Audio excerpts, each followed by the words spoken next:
Salam sejahtera, Shalom. Salam jumpa kembali kita di hari ini dalam seri pelajaran cara menafsirkan Alkitab. Dan kita sudah tiba pada pelajaran yang ke-8 dengan judul penciptaan bagian yang pertama.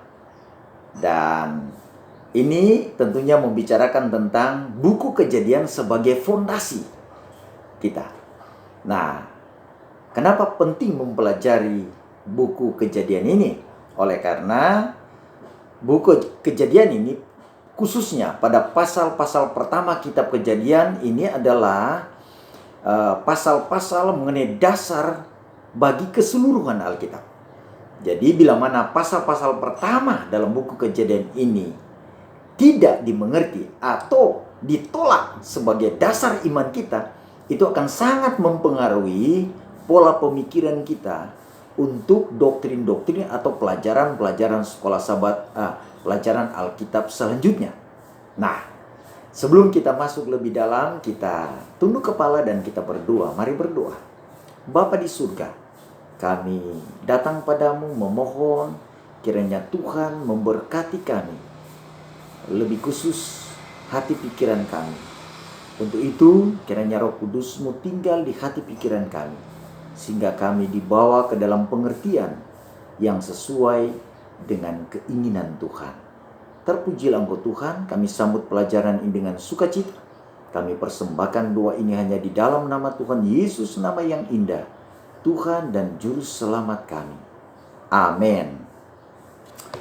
Baik saudara-saudara, seperti yang saya sampaikan, bahwa judul pelajaran kita hari ini adalah tentang penciptaan.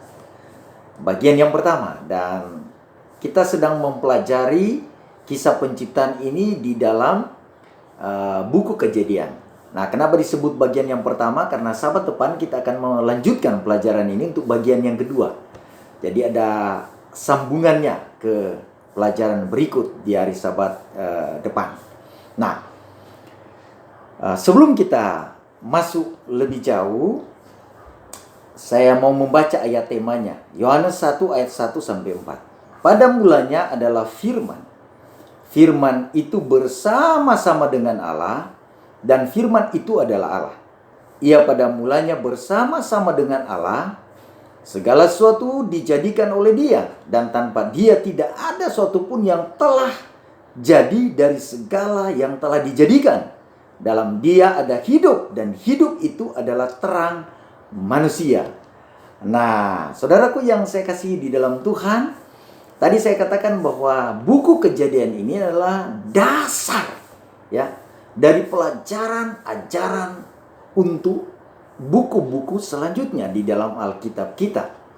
Nah, karena ini adalah dasar pelajaran kita, maka bila mana saudara dan saya tidak mengerti sekaligus tidak menerima ajaran dalam buku-buku Kejadian ini, nah itu artinya kita sedang menolak seluruh pelajaran akhirnya dari pelajaran Alkitab ini. Kenapa?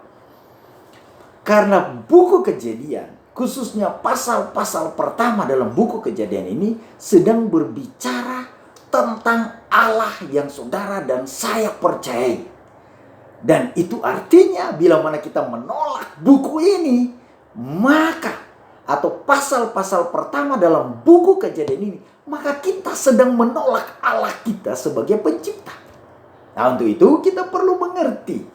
Nah, pelajaran yang lalu kita sudah belajar tentang metode penafsiran Alkitabiah dari kaum Protestan, ya. Dan Gereja Masehi yang hari ke-7 termasuk di dalamnya. Dan metode itu, metode penafsiran yang kita gunakan sebagai kaum Protestan adalah gramatikal historis Alkitabiah. Nah, sahabat yang lalu kita sudah sedikit menerapkan itu. Dan hari ini penerapan yang akan kita terapkan lebih dalam lagi tentang metode penafsiran itu.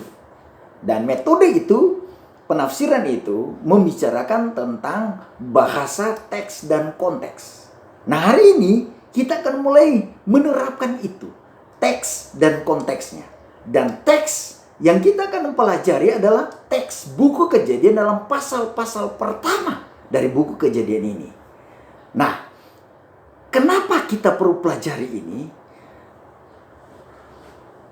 Adalah karena Karena buku Kejadian ini, khususnya pasal-pasal pertama ini, sedang dipermasalahkan.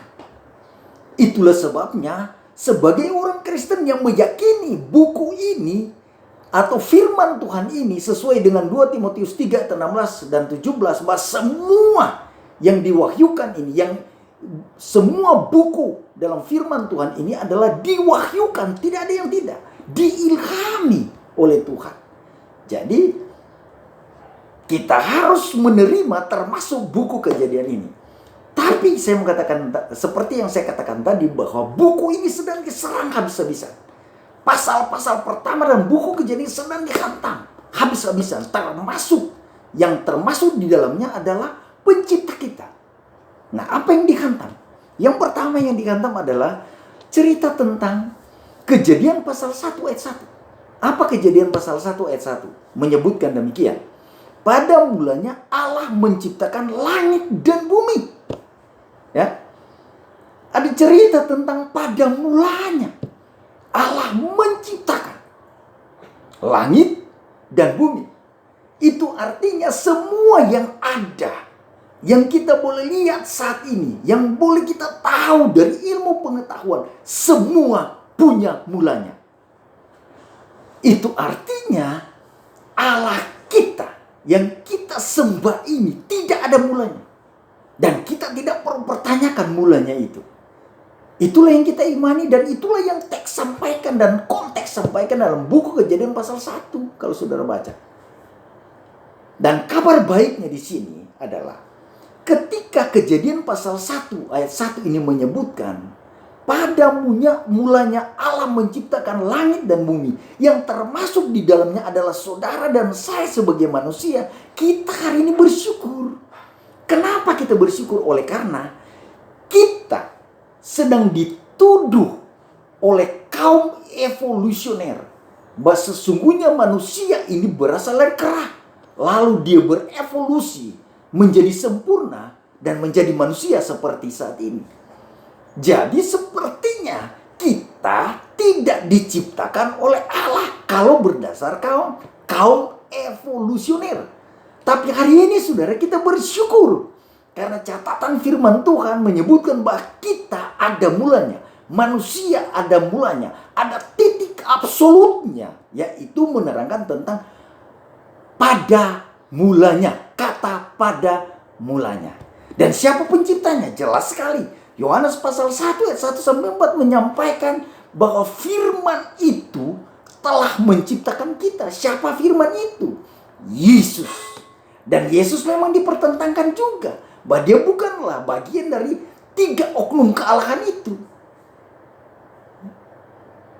Tapi hari ini kita tahu bahwa Yohanes pasal 1 ayat 1 sampai 3 menyebutkan, itu artinya Yesus ada dalam peristiwa penciptaan dalam Kejadian pasal 1 itu.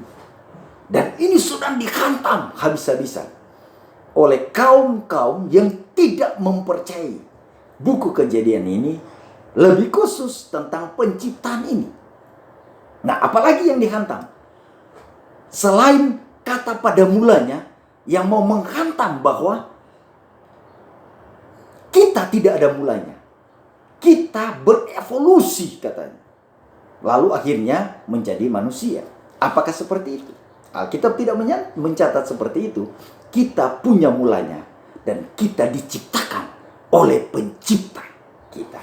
Itu yang kita tahu dan saudara tahu dari teks Alkitab. Dan ini perlu diimani. Yang kedua, apa yang dihantam di dalam buku Kejadian ini? Hal yang kedua yang saudara perlu tahu, yang sedang dihantam oleh kaum-kaum atau kelompok atau golongan yang tidak mempercayai buku Kejadian ini, khususnya mengenai penciptaan dalam buku Kejadian pasal 1 ini, adalah yang kedua tentang hari-hari penciptaan. Apa dengan hari-hari penciptaan ini?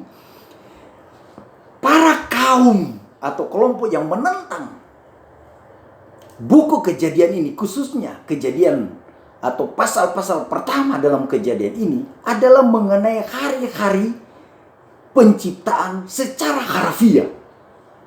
Mereka menyatakan bahwa itu bukanlah harfiah. Bahkan ada yang menyebutkan bahwa itu jutaan tahun, saudara. Hari ini kita perlu buktikan itu, ya. Kita perlu buktikan dari teks dan konteksnya.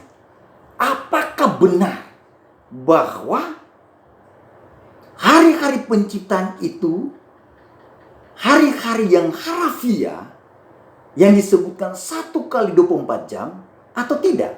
Sekali lagi, metode gramatikal historis Alkitabiah membawa kita, ya, pada penafsiran yang benar.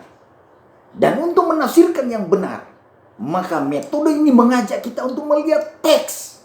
Dan teks itu termasuk dalamnya adalah bahasa atau kata-kata, kemudian kalimat keseluruhan yaitu perikop dan pasal-pasal perlu kita lihat di sana. Nah, sekarang kita melihat teksnya dari segi arti bahasanya.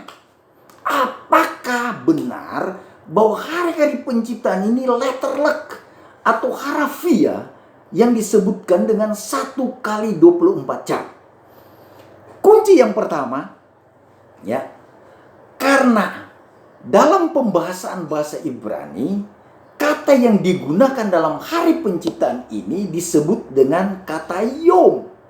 Nah, kata yom ini, ya, harus dibuktikan apakah dia 1 kali 24 jam dalam tata bahasa Ibrani atau tidak. Kunci yang pertama, saudaraku, didapati bahwa beberapa sarjana katanya yang tidak percaya mengenai hari-hari harafiah itu akhirnya mengakui bahwa maksud penulis ini adalah sesungguhnya menggambarkan hari-hari secara literal. Saya ulangi, saudaraku. Para sarjana atau beberapa sarjana yang tidak percaya dengan hari-hari harafiah ini terpaksa mengakui bahwa maksud penulis itu benar-benar menyatakan bahwa hari-hari penciptaan itu adalah hari-hari harafiah. Kunci kedua, saudara. Kunci kedua. Kenapa yom yang disebutkan hari-hari penciptaan ini adalah literal 1 kali 24 jam?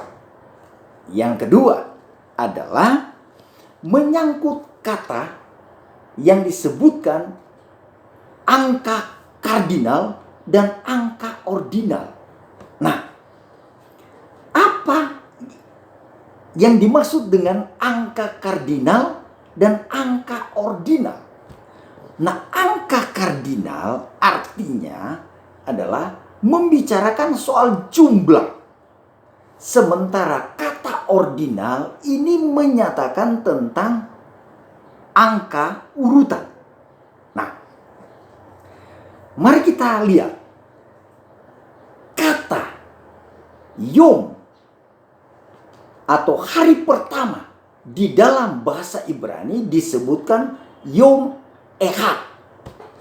Nah, kata ehad di dalam bahasa Ibrani ini menggunakan angka kardinal. Saya katakan tadi bahwa angka kardinal ini menyatakan jumlah. Nah, ehad jumlahnya 1. Nah, sementara hari-hari selanjutnya dalam buku Kejadian ini tidak membicarakan angka kardinal, tapi angka ordinal, yaitu kedua. Kenapa? Karena menerangkan urutan, bukan jumlah. Kalau menyatakan jumlah, berarti tidak disebutkan kedua, tapi 2. Nah, ini akan mempengaruhi kisah penciptaan secara harafiah. Tapi ketika menyatakan angka ordinal dengan menyatakan urutan, yaitu kedua, ini menyatakan bahwa hari kedua itu penciptaannya terjadi 1 hari saja, bukan beberapa hari. Tapi bila menggunakan kata kardinal, berarti penciptaan pada hari kedua berjumlah 2 hari. Tapi Alkitab dari catatan tata bahasa Ibrani dia tidak menyebutkan bahwa angka kedua yang disebutkan tidak disebutkan dengan menggunakan tata bahasa Ibrani dengan menggunakan angka kardinal, tapi menggunakan angka ordinal. Sehingga prinsip satu hari itu tetap terjaga oleh karena menggunakan pada hari kedua, ketiga, dan keempat, serta sampai hari ketujuh menggunakan kata atau angka ordinal. Nah, itu hal yang kedua. Ya, kenapa hantaman terhadap hari-hari penciptaan ini tidak benar? Oleh karena tata bahasanya menyebutkan bahwa hanya hari pertama disebutkan dengan angka kardinal, dan tapi hari-hari selanjutnya menggunakan kata ordinal. Nah, itu hal yang kedua. Hal yang ketiga, ya, kunci ketiga bahwa hari-hari penciptaan ini adalah adalah hari-hari harafiah atau literal. Kunci ketiga adalah Allah sendiri yang menyebutkan pagi dan petang. Nah, apa maksudnya ini? Kata yom dalam pembahasan bahasa Ibrani, jika diikuti dengan kata pagi atau petang dan pagi, maka itu berarti bahwa hari itu adalah hari 1 kali 24 jam atau hari literal. Inilah yang disebutkan oleh teks dan konteks. Oke? Jadi secara logis, berdasarkan tata bahasa Ibrani menyatakan bahwa hari-hari penciptaan ini adalah hari-hari yang harafiah. Dan itulah yang sudah diakui oleh para sarjana yang tidak mempercayai hari-hari harafiah, tapi terpaksa harus mengakui karena penulisnya bermaksud atau maksud dari penulisan ini, hari-hari itu adalah hari-hari harafiah dengan kunci-kunci yang saya sudah sebutkan tadi. Nah, kemudian dalam buku Kejadian ini melanjutkan hari-hari itu. Oleh karena banyak yang tidak mempercayai hari-hari harafiah ini, tujuan sebenarnya dari kelompok-kelompok yang tidak mempercayai ini adalah otomatis akan menghantam hari Sabat Tuhan Allah itu. Hari Sabat yang diciptakan oleh Tuhan. Kenapa? Karena mereka menolak yang namanya hari harafiah dalam penciptaan hari pertama sampai hari ke-6. Nah, otomatis akan menolak juga hari penciptaan, yaitu hari penciptaan hari Sabat oleh Tuhan Allah. Dan ini memang tidak heran, karena di masa-masa sekarang ini, hari Sabat memang terus dihantam oleh kebanyakan orang, khususnya kaum-kaum yang tidak mempercayai tentang hari-hari harafiah di dalam buku Kejadian ini. Dan banyak contoh, saudaraku, yang sedang menghantam hari Sabat. Bukan hanya di waktu yang lalu, tapi sampai sekarang hari Sabat memang dihantam oleh karena mereka tidak mempercayai hari harafiah ini. Artinya hari-hari penciptaan secara harafiah ini oleh karena tidak dipercaya, itu berarti Sabat di akhir pekan hari harafiah itu pun tidak benar.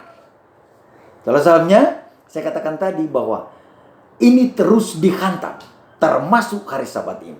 Nah, apa bukti bahwa hari Sabat juga dihantam? Kalau saudara memperhatikan, saat ini ada perubahan-perubahan yang sudah dibuat. Kalender-kalender contohnya. Kalau saudara perhatikan kalender yang sebenarnya adalah hari Sabat adalah hari terakhir dalam satu pekan. Tetapi hari ini Kalau saudara perhatikan, ya, banyak perusahaan-perusahaan khususnya di Eropa, ya, ada kalender-kalender yang sedang dibuat. Hari Senin dijadikan hari pertama dan hari Minggu dijadikan hari ketujuh. Hantaman terhadap Sabat Tuhan Allah sebagai hari penciptaan harafiah, sebagai pekan akhir dari satu pekan itu sedang dihantam. Tapi saya mau katakan sekali lagi bahwa hari Sabat Tuhan Allah ini bukanlah hari Sabat yang salah, bukanlah hari Sabat yang bukan pada hari ketujuh dalam satu pekan itu. Hari Sabat dalam penciptaan adalah hari Sabat yang sama sampai sekarang ini. Tidak ada bedanya. Oleh karena satu pekan tetap sebuah 7 hari. Itu artinya sama persis dengan kisah penciptaan ini. Dan hari yang dikuduskan, yang disampaikan oleh Tuhan adalah hari Sabat. Nah, apa buktinya? Mari saudara baca dalam Kejadian pasal 2 ayat 1-3. Ketika Tuhan menyelesaikan penciptaan pada hari ketujuh itu, maka berhentilah ia pada hari apa? Hari ketujuh dari segala pekerjaannya. Lalu setelah dia berhenti, informasi Kejadian pasal 2 ayat 1-3, dia berhenti, ya, dengan kata beristirahat. Kemudian dia memberkati hari itu dan kemudian dia menguduskan hari itu. Nah, ada satu hal yang kadang-kala dilupakan oleh kebanyakan orang. Kadang para sekolah khususnya menyatakan bahwa penciptaan itu hanya terjadi sampai 6 hari. Tidak. Ada satu hari yang mereka lupakan. Allah menciptakan hari ketujuh dan melakukan tugas di hari ketujuh itu. Apa tugas atau pekerjaan yang dia lakukan di hari ketujuh itu? Dia berhenti. Ya, setelah dia menciptakan hari ketujuh itu, dia berhenti. 3 hal yang dia buat di sana. Dia berhenti, kemudian dia memberkati, dan kemudian dia menguduskan hari itu. Nah, jadi ada 3 hal yang dia buat di hari itu yang tidak ada di hari yang lain. Jadi dia berhenti setelah dia ciptakan hari ketujuh itu. Dia berhenti. Yang kedua dia berkati. Dan yang ketiga dia kuduskan. Itulah informasi teks dan konteks dari Kejadian pasal 2 itu. Nah, kita sedang memasuki metode gramatikal historis Alkitabiah yang menekankan bahasa teks dan konteks. Dan teks dan konteks menyebutkan itu. Dia menciptakan hari ketujuh, lalu dia berhenti, lakukan tugasnya, berhenti, lalu dia berkati, dan dia kuduskan. Nah, itulah yang dia buat. Itu sebabnya ketika Yesus ada di dunia ini, kalau saudara lihat dalam Markus pasal 2 ayat 27, dia katakan hari Sabat dijadikan untuk manusia. Apa yang dia sampaikan ini? Dia mau melihat ke belakang bahwa itu dijadikan oleh Tuhan, oleh Allah untuk manusia. Nah, kenapa dia sebutkan juga ini? Oleh karena hari Sabat ini sedang dihantam juga oleh kebanyakan orang, menyatakan bahwa Sabat ini adalah Sabat Yahudi. Nah, keterangan hari ini dari Markus pasal 2 ayat 7 dari Yesus Kristus, dia mau menekankan kembali bahwa Sabat itu dijadikan untuk manusia. Kenapa? Orang Yahudi belum ada di zaman itu. Zaman Adam dan Hawa, ketika Adam dan Hawa diciptakan. Demikian setelah Adam dan Hawa selesai diciptakan hari ketujuh, Tuhan menjadikan hari itu dan menguduskan, berhenti, serta memberkati. Belum ada orang Yahudi. Nah, kalau ini disebutkan Sabat Yahudi itu tidak mungkin. Itulah sebabnya Yesus menekankan dalam Markus pasal 2 ayat 27. Sabat ini dijadikan untuk manusia, bukan untuk orang Yahudi. Sekali lagi, teks dan konteksnya berbicara demikian. Yang berikut, yang dihantam di dalam buku Kejadian adalah soal penciptaan dan pernikahan. Sekarang ini saudaraku, Ya, sekarang ini, di zaman kita ini, kita sedang melihat peristiwa-peristiwa yang aneh dalam soal perkawinan. Apa yang terjadi, saudaraku? Kalau saudara perhatikan, kejadian-kejadian aneh sekarang ini, saudaraku. Banyak orang-orang, baik dia laki-laki ataupun perempuan, sedang mengadakan perkawinan dengan jenis yang sama. Laki-laki dengan laki-laki dan perempuan dengan perempuan. Bahkan yang lebih fatal lagi, ada manusia kalau saudara melihat di YouTube, ada manusia, ada laki-laki yang kawin dengan binatang. Begitu juga sebaliknya perempuan yang kawin dengan binatang peliharaan kesayangan mereka. Nah, apa kata teks? Ya, dan konteks Alkitabiah, kalau saudara baca dalam Kejadian pasal 1 ayat 26 sampai 28, Kejadian 2 ayat 18, ayat 21 sampai 24 menyebutkan tentang penciptaan Tuhan manusia kepada manusia dan bagaimana mereka dipersatukan. Alkitab menyebutkan bahwa manusia ini dipersatukan, ya, antara laki-laki dan perempuan. Itu artinya berlainan jenis. Kemudian menyebutkan di sana suami dan istri. Ini menyatakan bahwa lain jenis. Tetapi praktik zaman sekarang menghantam buku Kejadian dan mengatakan itu tidak benar. Makanya sekarang sudah ada undang-undang perkawinan dengan sesama jenis. Ini sangat berbahaya. Kenapa? Karena teks dan konteks Alkitab tidak menyebutkan kawin dengan sesama jenis. Dan ini sangat-sangat menyedihkan. Kita sedang menghantam Alkitab yang kita imani. Yang berikut, saudaraku. Kenapa? Apalagi yang menghantam buku Kejadian ini? Yaitu tentang penciptaan, kejatuhan, dan salib. Saudaraku, wah, ini sangat mengerikan.